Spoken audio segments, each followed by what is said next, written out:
Greetings and salutations. In this episode of the Tim of Borg Show, brought to you by Unimatrix 01 Productions, we're going to have a look at the newer event in Star Trek Online that has just begun, the Crystalline Catastrophe Crystalline Entity event. Alright, so you need to go to your Reputation, Events tab and slot the new event. We will be getting 50,000 dilithium as the reward. That's a lot. 500 fleet marks, that's pretty good. 250 reputation marks of our choice as well. Also, crystalline radiation projector. It looks like it's a Tholian assault weapon for the ground is the bonus reward. So maybe some people won't think that's the best bonus award. We've certainly had better bonus awards from the crystalline entity events in the past. Anyway, here I am in my main character, Tim of Borg, with the Kelvin timeline Intel Dreadnought Cruiser T6. This is how his build's coming along. I've added the Temporal defense weapon set there. I'm still saving up my dilithium to get the epic version of that, or the very rare version of that. Assault drone. His skills are currently on pilot as primary and temporal operative as secondary, and this is how the space traits are set up. I'm still saving up to unlock Starship traits, but that's how those are set up. More tanky than it used to be in the past. I mean, more DPS-y. Yeah, I was playing with some friends from the fleet the other day that were using passes, and we went into ISA and I got like over about almost 21k DPS on this ship, so that's pretty good. Yeah, but I think I probably could have done better because it was late at night and I wasn't focusing and I was picking up loot and wasting time doing things. Anyway, and I was distracted, but I probably could get higher than that. I don't know. There's a website where that logs people's DPS, and I had a look at that, and I got 24 DPS on one of my other runs with my tactical officer. Anyway, so that's cool. Anyway, let's get back to the event. Let's do the event. So you go to your PvE queue, and you can do advanced or standard. I always do advanced because it's pretty easy even in advanced. Here we go. I might do it again with one of my other tunes after this one. Do it twice for this video. Why not? Crystalline Cataclysm.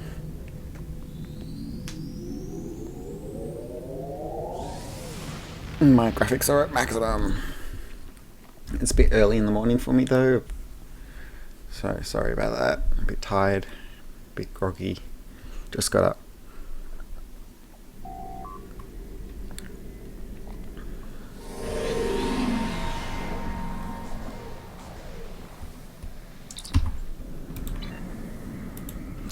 That is the one thing that annoys me about it, how that thing pops up and it won't go away with one click. You have to click it a few times to get rid of that message from that person.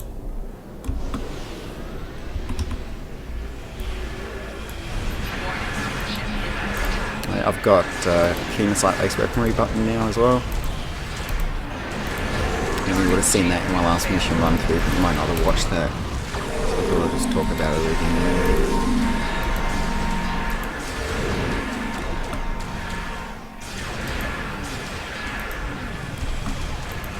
I like to try to kill the Tholians along the way as I approach the crystalline entity. Sometimes the people in the thing are so elite that they kill it before I get to it.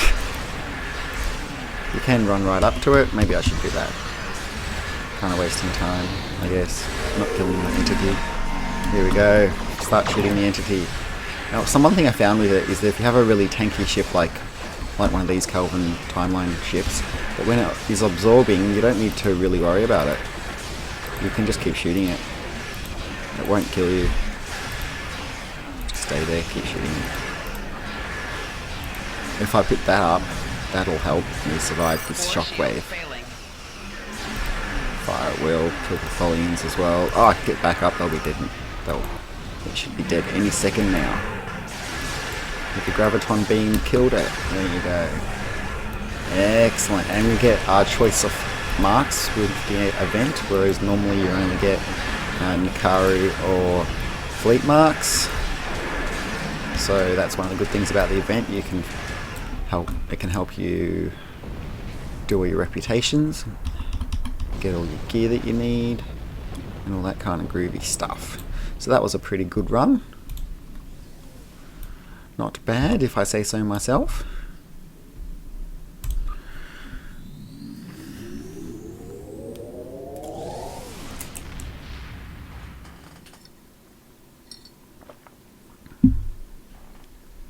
We'll do it again with my other character. That was my high level character. Maybe I'll show it to you next with the low level one. What I've got to show you is you go back to your reputation event and you collect a shard every time you do that, and we have to get 14 shards, and then you put your shard in there. After 14 shards you get that, and then usually it says it usually runs for an extra week, so you've got a week leeway. Oh yeah, I was thinking what's going on there. Yeah, it runs for 3 weeks, and so you'll get an extra week where every week you can get an extra 2,000 dilithium and some marks by doing the extra ones, which is good. And you also get a good amount of R&D material. It helps you with the crafting of beams, radiogenic particle ones. I do the crystalline entity every day as part of my daily grind anyway. So, hey, that's funny seeing the Vengeance next to a ambassador class. You know, the first time I saw the Vengeance on screen in the movie, I thought, oh, it's very similar to the ambassador, except I didn't realise it was bigger, you know. Yeah, I like how they both have the perfectly round saucer section. Anyway, let's change character quickly. Something I haven't made a video about yet, so this is a sneak peek at my next video, or a video coming soon probably, is that I acquired the fleet version finally of this ship. But it's only on my third wildest tune, the 7 of 2016 character, which was my 2016 Federation run-through tutorial video character creation person. So I grinded away and I got 18 or 17 million energy credits to get the fleet Temporal Battlecruiser from my fleet spire. And I heard build isn't as great as the last one. She hasn't got as many upgrades, and she's using a Polaron. You have recovered the orb of possibilities. How can I help you? Go away. That's the next mission I have to do. Polaron weapons, chronometric Polaron weapon set, Crenum torpedo, quantum phase space set. She's got both the Caboli and the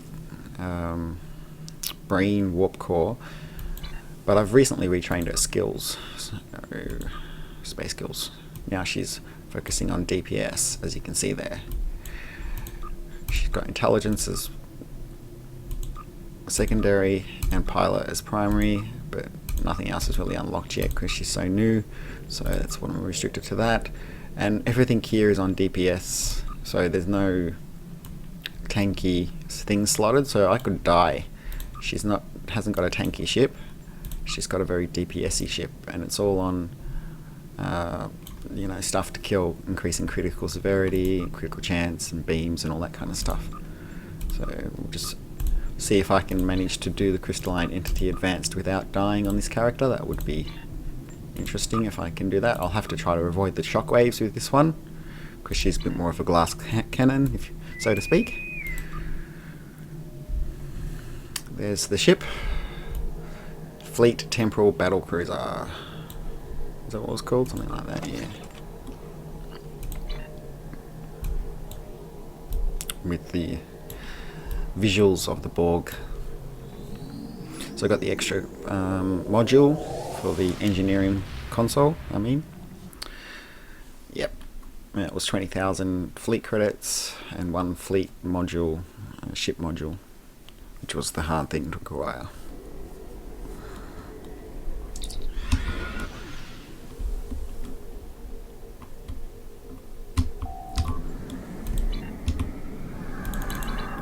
Okay.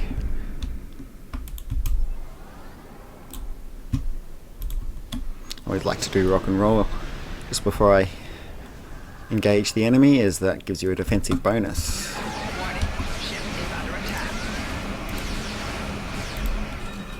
Oh, it looks like I'm missing something there. Oh no, don't tell me they fixed that bug that I was taking advantage of. Where I got the... Oh, it's gone. Oh shit.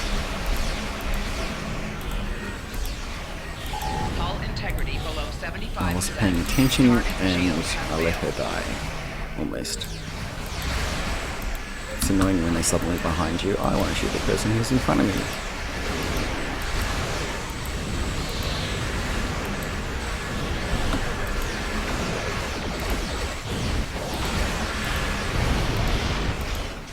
And she's got the Kingside Lace weaponry too. I think I've got it on all my characters now. Which is how I was then able to save up to buy Fleet module off the exchange. Oh, it's back. The Temporal Negotiator. That's what the button I was looking for. Like, it disappeared. What happened to it? And now it's back. Ah!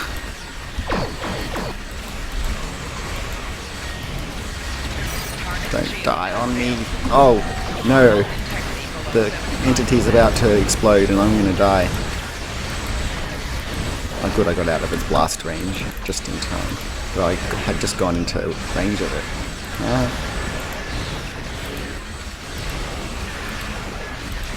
She's not the strongest, but I have changed her from being a tanky character to a DPS, more DPS-y.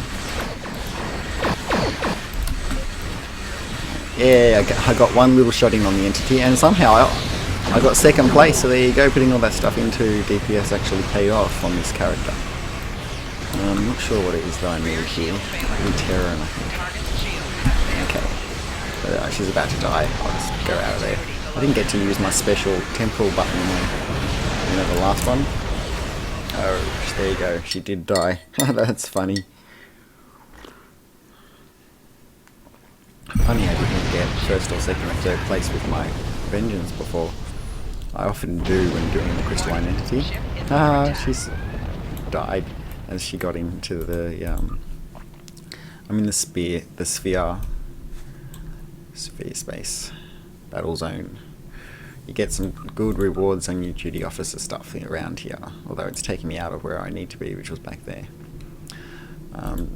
Anyway, so that's that. Got another crystal shard. Yeah, that's a bit funny that they decided to call it that, I have to say. But anyway, better not get into the reasons why on this video anyhow. So it will be good to get the rewards on all my characters. I do have 9 characters on Star Trek Online, which means my time is spread out a bit thin. People might wonder why, you know, my mains aren't more higher up with unlocking all the traits and all that stuff. It's because I've got 9 characters and it's hard to, you know, focus. Like if I only had 3 characters, they would all be 3 times more advanced than they currently are. Like they would all have all their traits unlocked and they would have every upgrade on Epic. But, you know, when you've got 9 of them, it's like you're trying to get Epic on all 9 of your characters. So, you know, I don't really spend hours every day working just on my 3 original main characters. It's sort of like an hour. If I spent 9 hours playing the game in one day, just for say it's like 1 hour for each character, you know. So often I'll spend like a couple of hours on one of the characters and then be like, oh no, the day's wasted by, and then only spend half an hour on the rest of the characters, just doing the daily assignments and Admiralty system sort of thing. But anyway, that's enough of that. Off topic a bit. Hope you enjoyed this video from the Temporal Borg show, brought to you by Unimatrix 01 Productions, about the Crystalline Catastrophe entity event. It's good. This is my favourite event as far as it's easy, because it's, you know, going to be really easy to do. It doesn't take very long. After this, we will have the winter event in the middle of summer for me. And then probably after that will be the Amiga event. Can't wait for that. That'll help me get all my gear up to Epic finally.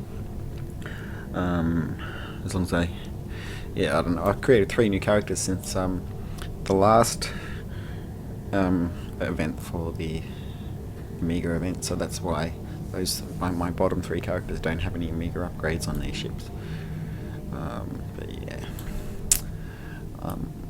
and I do use a different space set on each of my characters as well. So you know, it's not about finding what the best one is and then using it on all of them. That would be really boring, I think, if you did that.